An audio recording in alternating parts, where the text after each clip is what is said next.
Good morning guys. Ako ay magpa-plancha. Itong pantalon ni Ma'am Patpat ng Patpat Patron. Ito guys, kukuha muna ako ng tubig. Ayan na guys. Tubig lang ito at face towel. Wala nang acetone guys. Hindi daw maganda sa baga yung acetone, kaya hindi na ako gumagamit ng acetone guys.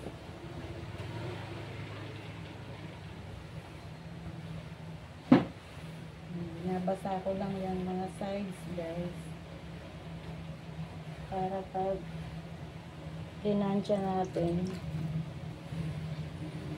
mapaplat ka agad.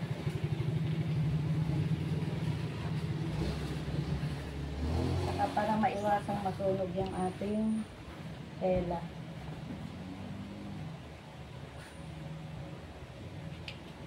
Sali na rin natin ang pagkupit ng gabi na ako natapos nito kahapon. Hapon pa pala. Alas 4 pa natapos na ako nito.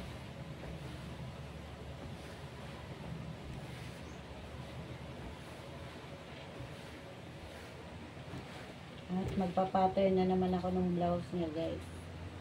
3-in-1 pattern na naman guys. Kasi Monday, Tuesday, Thursday at Wednesday na ang pattern natin. Kaya panoorin nyo guys ang mga pag-pattern ko kasi baka makatulong sa inyo guys. Lalo na sa mga beginners. Ang aking pattern guys ay walang masyadong repair. May repair man konti guys sa ano lang, sa waistline, 1 inch. Yung pumapayat na minsan yung customer natin. Kaya nagpapaliit tayo ng bewang, ganyan.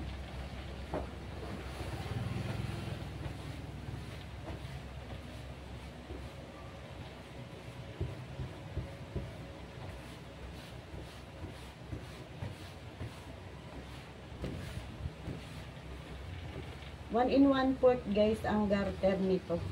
Pero yung next guys, baka 1.5 na ilalagay ko. Para mas matibay. Babasain ko na guys, para mamaya di na ako magbabasa. Pag nakahawak na tayo ng plancha.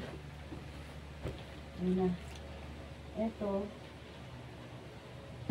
Mamaya na natin yan isasampay. Pagtapos na tayo. Huwag nyo lang masyadong painitin yung plancha nyo guys. Mga number 3 lang. Ayan, number 3 lang siya. At yung loob muna ang uunahin yung planchahin. Ayan guys. Di ko rin naman ito pinapato yung mabuti guys, para hindi maaksaya sa kuryente. Go lang na ma-flat siya guys. Para pag pinansya natin sa labas, maka-flat na itong mga side sa loob.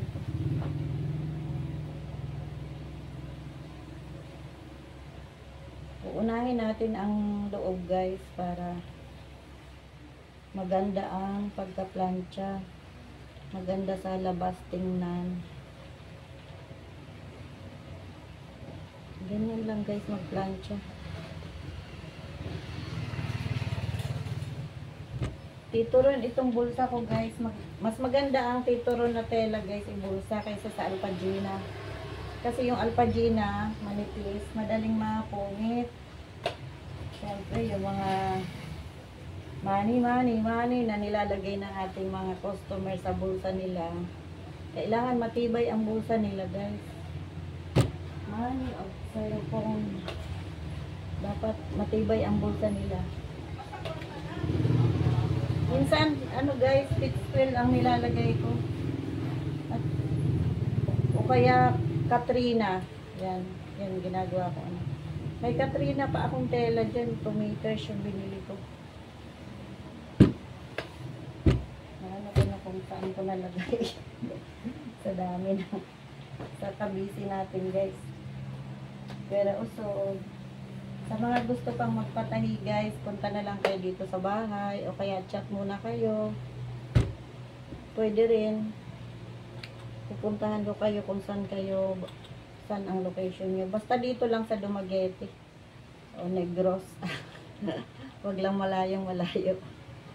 Pwede rin, i-chat-chat nyo yung sukat nyo, ipadala nyo yung tela nyo guys, yun, ganun. Dati may nagpatahi din sa akin na malalayong lugar guys. Cebu, lalo na nung yung mga PH dito, dati guys. Hindi pa uso ang GCash nun guys. Palawan at Enlovellier at Cebuana pa ang daan ng natin, mga bayad, mga payment. Smart padala pala guys. Uso na rin yung dati.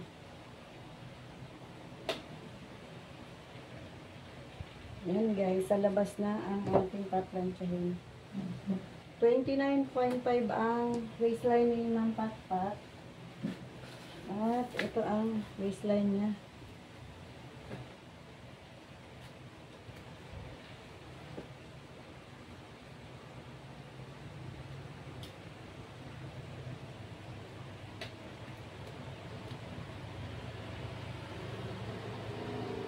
Dapat nahihila yan ng ayan.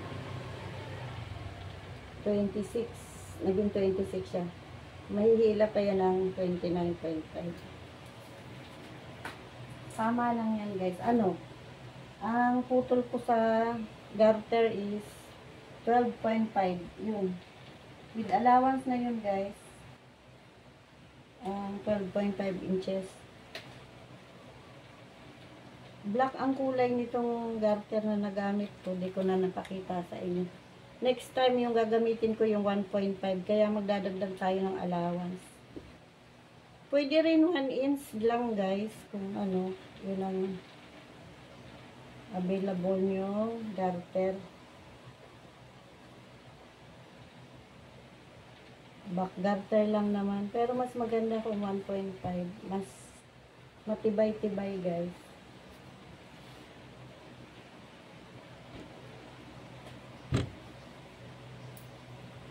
Yan, number 4 ko yung plancha guys. Para mas mainit. Pwede mo na i-number 3. Pag nakuha mo na yung init ng plancha, i-number 3 mo na lang. O number 2.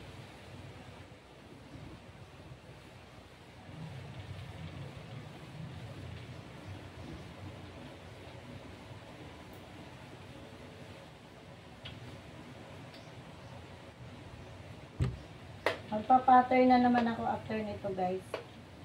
Yung blouse naman niya, nasabi ko na pala. Makulit guys.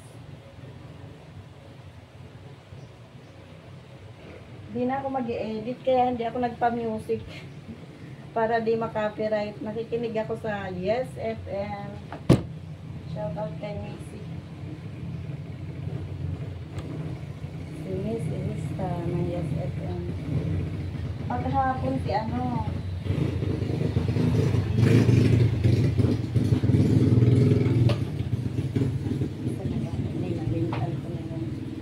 marami silang video sa Yes FM. Ayun, may hindi ako nabasa guys. So, okay lang.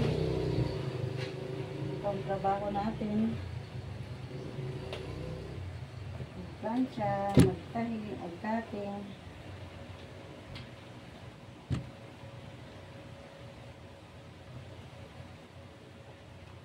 Ayan guys, basta inuna mong i-plancha yung loob, maganda na ang flat sa labas.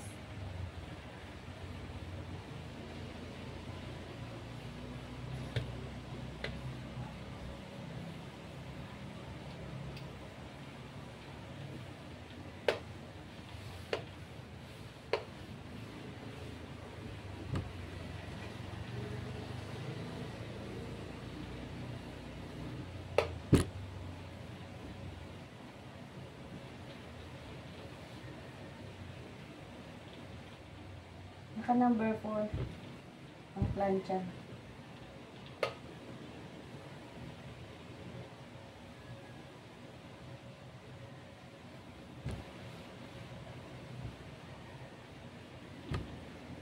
Pwede rin guys, i-spray nyo sa tela. Kung may sprayer kayo. Para hindi maaksaya sa kuryente. Kasi pag ganito mabasang masyado ang pinaplansya natin, maaksaya ito sa kuryente. Kaya hindi ko pinapatuyo guys. Gulang na ma-flat siya.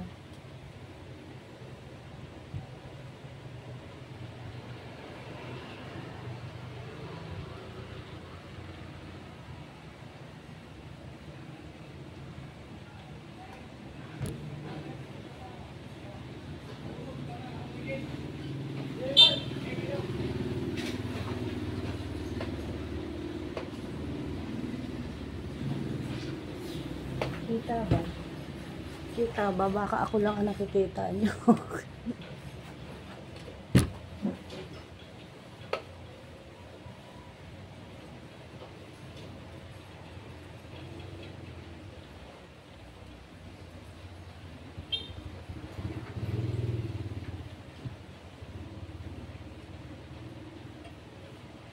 Ang oras ay 10:35 na.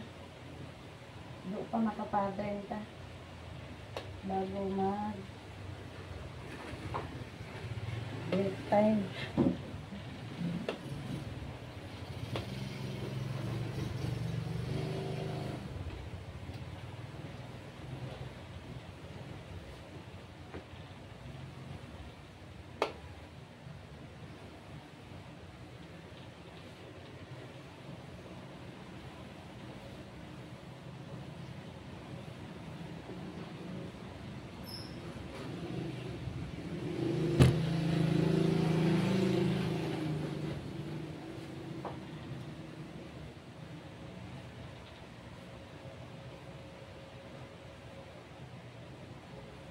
Naglaba ako ng tuwalya guys, kaya namula ang aking kamot.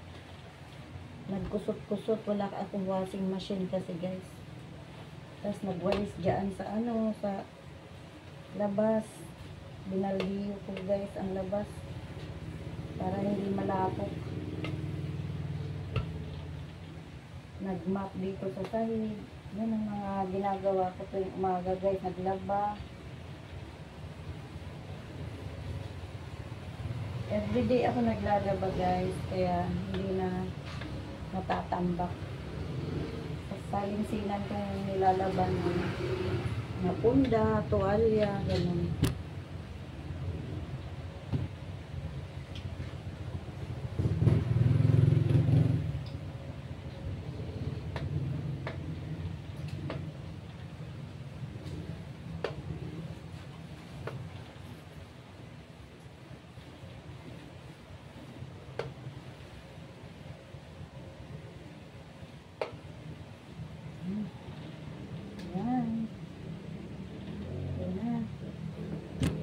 Ganda ng pagka-plancha guys. At least pag isinukat nila, maganda ang fitting.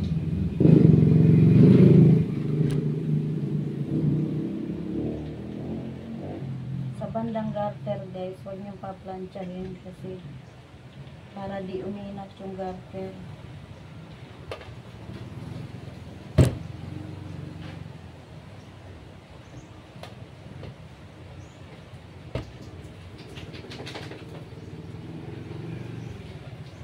Yung zipper, wag yung pa-plancha din.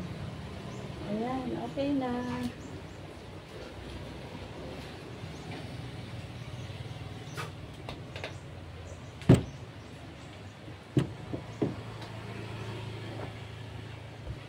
May init pa yung plancha, sayang.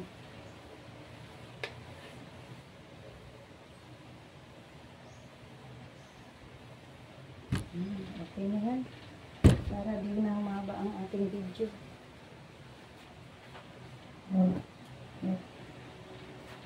Thank you sa panonood guys. God bless sa ating lahat.